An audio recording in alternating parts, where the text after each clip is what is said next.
ఒక్కసారి ఏరు దాటాక తెప్ప తగలేస్తే అతన్ని ఎవ్వరూ నమ్మరు. కానీ బాబు 15 ఏళ్లుగా నమ్మిస్తూనే ఉన్నారు. ఏరు దాటాక తెప్ప తగలేస్తూనే ఉన్నారు.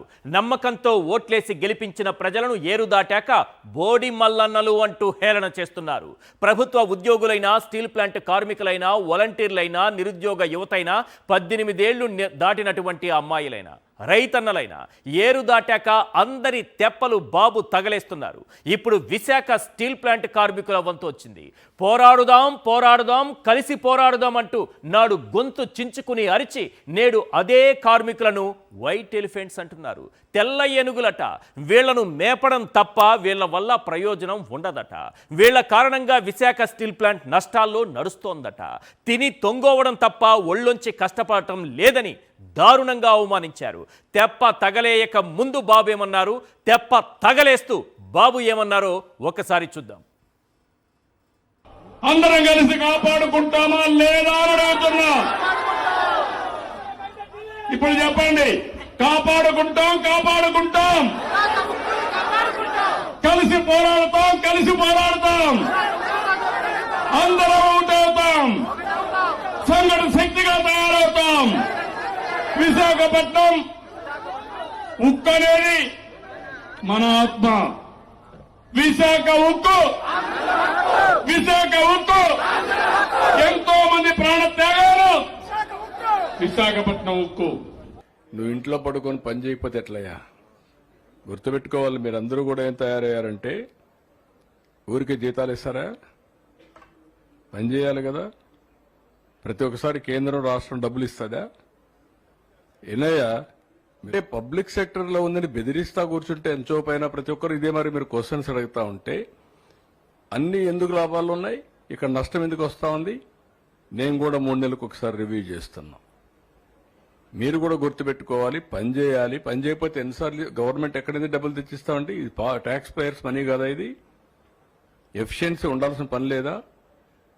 ఆంధ్రుల హక్కు విశాఖ ఉక్కు. మనం పని చేయకుండా దాన్ని వైట్ ఎలిఫెంట్ మారి పెట్టుకుని కూర్చుంటారు ఇంట్లో. పని చేయించాలి, మనం కూడా పని చేయాలి. కష్టపడక్కర్లేదు. దాన్ని సిస్టమేటిక్గా రన్ చేసి ప్రొఫెషనల్గా రన్ చేస్తే అది వైబుల్ అవుతుంది ఆటోమేటిక్గా. ఎవరు చెప్పారయ్యా నీకు? ఎవడు చెప్పాడు? బుద్ధి ఉండాలి. ఏం తీసుకోవాలి? ఏం తీసుకుంటారు? 12,000 కోట్లు ఇస్తే ఏం తీసుకుంటారు? నీకు వచ్చి మీ ఇంటికి వచ్చి చెప్పాలా? నేను ప్రైవేటైజ్ చేయనని ఎన్ని గంటలు చెప్పాలి? తమాషాగా ఉంది మీకు. నేను కూడా చూస్తున్నాను, కొంతమందిని కావాలని ఏదో కలబెడతానే ఉండాలని కలబెడతా ఉంటారు. వాళ్ళకి ఏం పని లేదు. విశాఖ స్టీల్ ప్లాంట్పై చంద్రబాబు నాడో మాట నేడో మాట మాట్లాడుతున్న సమయంలో ప్రధానంగా వినిపిస్తున్న ప్రశ్నే ఇవాల్టి big question, today's big question. ఒకసారి మనం స్క్రీన్ పైన చూద్దాం. విశాఖ స్టీల్ ప్లాంట్ కార్మికులను వైట్ ఎలిఫెంట్స్తో పోల్చడం వెనుక భారీ కుట్ర కోణం ఉందా? Today's big question. Visakha steel plant కార్మికులను వైట్ ఎలిఫెంట్స్తో పోల్చడం వెనుక భారీ కుట్ర కోణం ఉందా? విశాఖ స్టీల్ ప్లాంట్ కార్మికులను చంద్రబాబు ఏమని పోల్చారు? వైట్ ఎలిఫెంట్స్ అన్నారు. వెన్నుపోటు పొడవడం, కుట్రలు చేయడం బాబుకు అలవాటైన విద్యే. ఇప్పుడు స్టీల్ ప్లాంట్ కార్మికులను వైట్ ఎలిఫెంట్స్ అంటూ వెన్నుపోటు పొడిచారు. స్టీల్ ప్లాంట్ కోసం తాను ఏదో చేసేసినట్టు కోతలు కోసేస్తున్నారు. 11,000 కోట్ల ప్యాకేజీ తానే ఇచ్చినట్టు బిల్డప్లు ఇస్తున్నారు. అయ్యా చంద్రబాబు గారు, 11,000 కోట్ల ప్యాకేజీలో జీఎస్టీకి, బ్యాంకు అప్పులకు, ఇతర అప్పులకు పోను మిగిలింది ఎంతో వైట్ పేపర్ రిలీజ్ చేయగలరా? సంస్థ ఉత్పత్తికి, ముడి సరుకుకు, యంత్రాల మరమ్మతులకు, కొత్త యంత్రాలకు, స్పేర్ పార్ట్స్ కొనుగోలుకు, ఉద్యోగుల జీతభత్యాలకు ఆ 11,000 కోట్ల ప్యాకేజీలో ₹1 కూడా వాడకూడదని షరతు పెట్టింది నిజమా కాదా?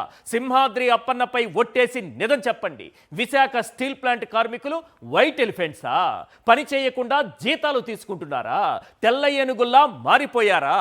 వాళ్ళు పని చేయకుండానే 3.4 మిలియన్ టన్నుల నుంచి 7.4 మిలియన్ టన్నులకు ఉత్పత్తి సామర్థ్యం ఎలా పెరిగింది సార్? చంద్రబాబును కాసేపు పక్కన పెడదాం.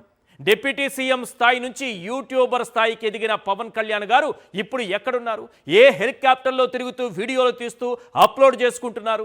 చంద్రబాబు అన్న మాటలు ఆయనకు వినబడలేదా? వినబడినా వినిపించినట్టు నటిస్తున్నారా? అపర మేధావి, ఇచ్చిన మాటపై నిలబడే లక్షణం కలిగిన శ్రీ శ్రీ శ్రీ పవన్ కళ్యాణ్ గారు గతంలో ఏం మాట్లాడారో ఒక్కసారి స్క్రీన్ పైన చూడండి. 25 మంది ఎంత 30 మంది ఎంపీలు అందరూ కలిపి ఎందుకు మీరు ప్రైవేట్ గనులు మీరు తీసుకురావట్లా?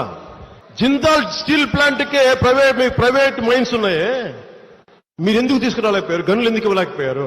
ఈ రోజున వైజాగ్ స్టీల్ ప్లాంట్ కార్మికులు కూడా చెప్తున్నాను ఈ సభాముఖంగా, కార్మిక సంఘాల నాయకులకి, నేను చిత్తశుద్ధిగా ఉన్నా, మీరు చిత్తశుద్ధిగా ఉన్నారా లేదా మీరు గుర్తుపెట్టుకోండి. మీరు నిలబడతానంటే చెప్పండి, వైజాగ్ స్టీల్ ప్లాంట్ ప్రైవేట్ పరం కాకుండా కాపాడే బాధ్యత మేము తీసుకుంటాం. కానీ మీరు నిలబడాలి. మమ్మల్ని బావిలోకి నెట్టేసి మీరే తీసుకురంటే మేము చెయ్యమమ్మా. మీరు కూడా రావాలి బయటికి. కడుపు కాల్సింది మీకా నాకా? నేను బాధ్యత వహిస్తా, దెబ్బలు తింటా మీకోసం, జైలుకి వెళ్తా. జైలుకి కూడా వెళ్తారట పాపం. కడుపు కాలితే ఎవరు పోవాలి ఏంటి అని మాట్లాడుతున్నాను. నేను రానమ్మా, మీరందరూ కలిసి రావాలమ్మా. ఇద్దరు ఏరు దాటాక తెప్ప తగలేసే రకాలే, అవునా కాదా అని ప్రజలే ప్రశ్నిస్తున్నారు. విశాఖ స్టీల్ ప్లాంట్ కార్మికులపై చంద్రబాబు విషం కక్కిన వేళ ఉత్తరాంధ్ర ప్రజలు అడుగుతున్నటువంటి ప్రశ్నలేంటో ఒక్కసారి మనం స్క్రీన్ పైన చూద్దాం. Question number 1. నాడు పోరాడుదాం, కలిసి పోరాడుదాం అని చెప్పి ఇప్పుడు కార్మికులను వైట్ ఎలిఫెంట్స్ అంటున్నారంటే బాబు తెప్ప తగలేసే రకం, అవునా కాదా? Question number 2. 3.4 మిలియన్ టన్నుల నుంచి 7.4 మిలియన్ టన్నులకు సామర్థ్యాన్ని పెంచిన కార్మికులను అవమానించారంటే బాబు తెప్ప తగలేసే రకం, అవునా కాదా? Question number 3. నాడు విశాఖ ఉక్కు ఆంధ్రుల హక్కు అని చెప్పి ఇప్పుడు కార్మికులే నష్టాల్లోకి నెట్టేశారంటున్నారంటే బాబు తెప్ప తగలేసే రకం, అవునా కాదా? Question number 4. నాడు ఓట్ల కోసం కార్మికులకు జైకొట్టి నేడు పోరాడుతున్న కార్మికులపై పీడీ యాక్ట్ పెడతానని బెదిరిస్తున్నారంటే బాబు తెప్ప తగలేసే రకం, అవునా కాదా? Question number 5. 11,000 కోట్ల ప్యాకేజీని కార్మికులకు, మరమ్మతులకు, స్పేర్ పార్ట్స్కు ఉపయోగించకూడదని షరతు పెట్టారంటే బాబు తెప్ప తగలేసే రకం, అవునా కాదా? Question number 6. విశాఖ స్టీల్ ప్లాంట్కు క్యాపిటివ్ మైన్స్ అడగకుండా మిట్టల్ స్టీల్ ప్లాంట్ కోసం మోడీ చుట్టూ తిరుగుతున్నారంటే బాబు తెప్ప తగలేసే రకం, అవునా కాదా? Question number 7. Mittal steel plant పై ఉన్న ప్రేమలో కనీసం 1/2 టన్ను ప్రేమ విశాఖ స్టీల్ ప్లాంట్ పై చూపించలేదంటే బాబు తెప్ప తగలేసే రకం, అవునా కాదా? Question number 8. 1,00,000 కోట్లతో కడుతున్న అమరావతిలో విశాఖ స్టీల్ మాత్రమే వాడాలని కాంట్రాక్టు నిబంధనలు పెట్టలేదంటే బాబు తెప్ప తగలేసే రకం, అవునా కాదా? Question number 9. సొంత గనులు ఏర్పాటుపై దృష్టి పెట్టకుండా ఉత్పత్తి లక్ష్యాల మేరకే జీతాలంటూ షరతులు పెడుతున్నారంటే బాబు తెప్ప తగలేసే రకం, అవునా కాదా? Question number 10. ఉర్సా, లూలు, ఓల్సన్ గాలకు 1,00,000 కోట్లు దోచిపెడుతూ విశాఖ స్టీల్ ప్లాంట్ కార్మికుల జీతాలపై పడి ఏడుస్తున్నారంటే బాబు తెప్ప తగలేసే రకం, అవునా కాదా? రైట్. ఒకసారి గతంలో చంద్రబాబు నాయుడు గారు అలాగే పవన్ కళ్యాణ్ గారు ఈ ఇద్దరు ఏం మాట్లాడారు, ఎలాంటి స్టేట్మెంట్స్ ఇచ్చారు అందరూ మర్చిపోతారేమో, ఇది మనం 1995 నాటి కాలమేమో అని చంద్రబాబు నాయుడు గారు అనుకుంటూ ఉండొచ్చు. మనకున్న మీడియా మనకి ఎలివేషన్లు ఇస్తూ ఉంటుంది. మనం చెప్పిందే వార్త, మనం రాయమన్నదే వార్త, మనం ఏ రోజు ఏం మాట్లాడితే అదే కరెక్టు అన్నట్టుగా చంద్రబాబు నాయుడు గారు ఇంకా భ్రమల్లో ఉన్నారేమో. ఒక్కసారి చంద్రబాబు నాయుడు గారు ఆయన ఆదేశాలతో విశాఖ స్టీల్ ప్లాంట్ గురించి పవన్ కళ్యాణ్ గారు ఏం మాట్లాడారో ఇద్దరు మాట్లాడిన పేపర్ క్లిప్స్ ఉంటే ఒకసారి వాళ్ళిద్దరికి చూపిద్దాం, గుర్తు చేద్దాం. మన బాధ్యత కదా అది. ఒక్కసారి అలాగే ఉంచండి. వస్తుంది చూడండి, ఏంటది? నిమిషంలో రాజీనామా, నిమిషంలో రాజీనామా అట. నెక్స్ట్ ఏ రోజు ఇది? 2021 ఫిబ్రవరి 16న పల్లా శ్రీనివాసరావు దీక్షలో చంద్రబాబు మాట్లాడుతూ, ఒకసారి ఫ్రీజ్ చేయండి. విశాఖ స్టీల్ ప్లాంట్ ప్రైవేటీకరణను నిలువరించలేని జగన్ రాజీనామా చెయ్యి. 2021 ఫిబ్రవరి 16న పల్లా శ్రీనివాస దీక్షలో చంద్రబాబు. విశాఖలో పరిశ్రమలకు ప్రాధాన్యం ఇస్తా, స్టీల్ ప్లాంట్ ప్రైవేటీకరణ కాకుండా అడ్డుకుంటా అని 2024 ఏప్రిల్ 14న గాజువాక ప్రజాగళంలో చంద్రబాబు. దీర్ఘం కూడా ఉంది, అందువల్ల అలా చదవాల్సి వచ్చింది. నెక్స్ట్ అదే దిగువన చూడండి. స్టీల్ ప్లాంట్ పరిరక్షణ కోసం వారంలో అఖిలపక్షం పెట్టాలి. 2021 అక్టోబర్ 31న స్టీల్ ప్లాంట్ వద్ద జరిగిన బహిరంగ సభలో పవన్ కళ్యాణ్ గారు, శ్రీ పవన్ కళ్యాణ్ గారు.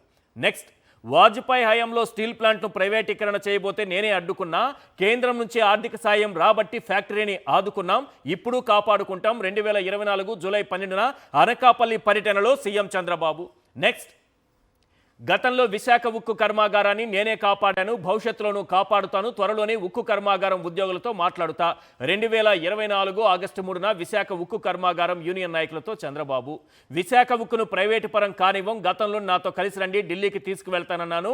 ప్రైవేటీకరణ ఆపడం నా ఒక్కడి చేతిలో లేదు, మీరంతా కలిసి రావాలి. 2024 ఏప్రిల్ 7న అనకాపల్లి సభలో జనసేన అధ్యక్షుడు పవన్ కళ్యాణ్ గారు. నెక్స్ట్ చూపించండి. నోటికి తాళం వేస్తా, వైఎస్ఆర్ ప్రభుత్వ హయాంలో స్టీల్ ప్లాంట్ ప్రైవేటీకరణ విషయంపై ఢిల్లీ వెళదామని నేను పిలిస్తే స్పందించారా?